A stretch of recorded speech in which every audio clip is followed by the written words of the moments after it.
All right, I'm very, very excited about this video. Brigitte Gabriel's probably best moment ever.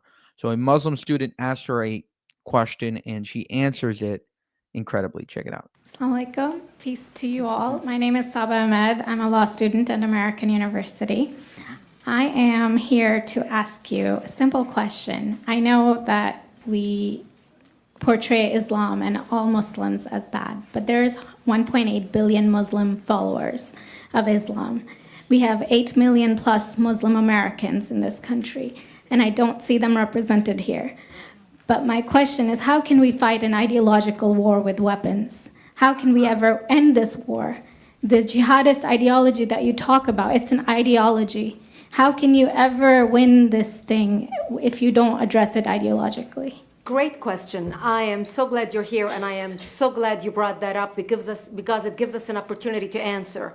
What I find so amazing is since the beginning of this panel, which we are here about Benghazi attack against our people, not one person mentioned Muslims. We are here against Islam, or we're launching war against Muslims. We are here to discuss how 4 Americans died and what our government is doing.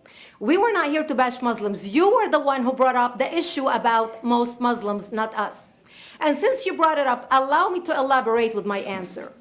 There are 1.2 billion Muslims in the world today. Of course, not all of them are radicals. The majority of them are peaceful people. The radicals are estimated to be between 15 to 25%, according to all intelligence services around the world. That leaves 75% of them peaceful people.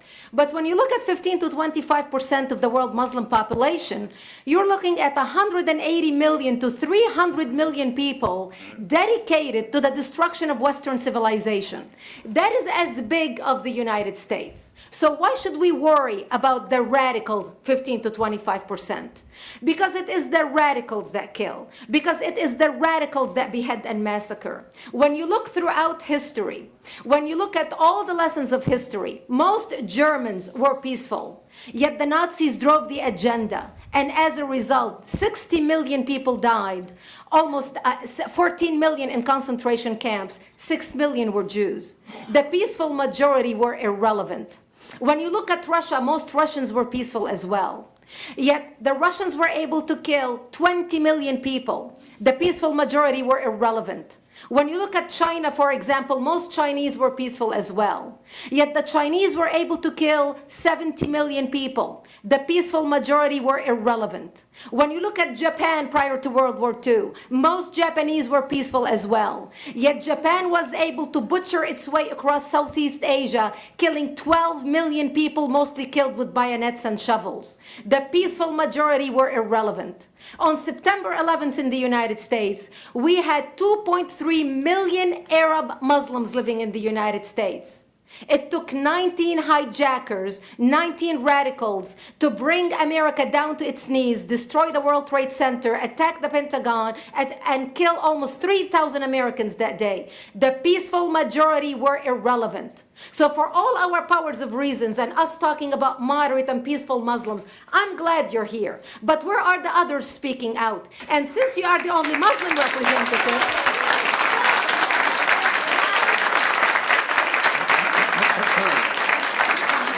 save the applause till the end.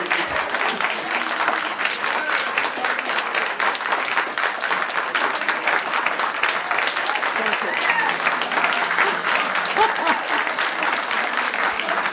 Thank you.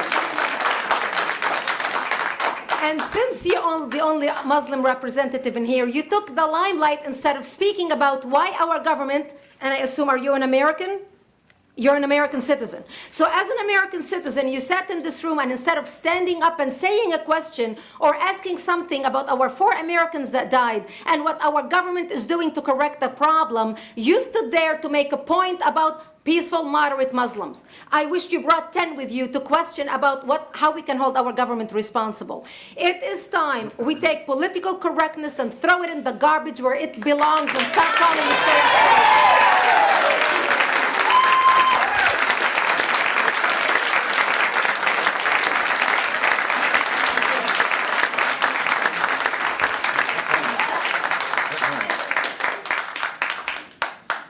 And and there will be refreshments afterward. Did you want to respond to the... I think Rod. Yeah, I can't follow that. you had a follow-up that you'd... you go ahead. Go ahead. Comment. Thank you for your responses. And I do really hope that other Muslims will start showing up at these conservative forums.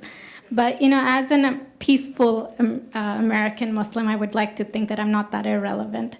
I'm just as much an American, and I'm very deeply saddened about the lives that were lost in Libya. And I hope that we will find justice for their families. But I don't think that this war can ever be won by just the military. You have to address you have to bring Muslims to the table to address this. I think So everyone thank you. agrees that it can't be won Everybody just agrees with militarily, and I think that everyone has said that. Can you tell me who the head of the Muslim peace movement is? I guess it's me right now, so Yeah, thank you. Wow. Brilliant by Brigitte Gabriel. That was probably one of her best moments. One, example after the other. Again, she's not prejudiced towards Muslims. She's just being real and stating the facts on the ground. And yes, if a 25% or 15% or even 10% of Muslims are radical and we don't address it as a threat, that's millions of people that are dedicated to the end of Western civilization. And that's a big, big problem. For more, subscribe to this channel, Jewish Uncensored. And thank you for watching. We'll continue to bring you these videos if you go to buymeacoffee.com/JewishUncensored and you support us there. Shalom.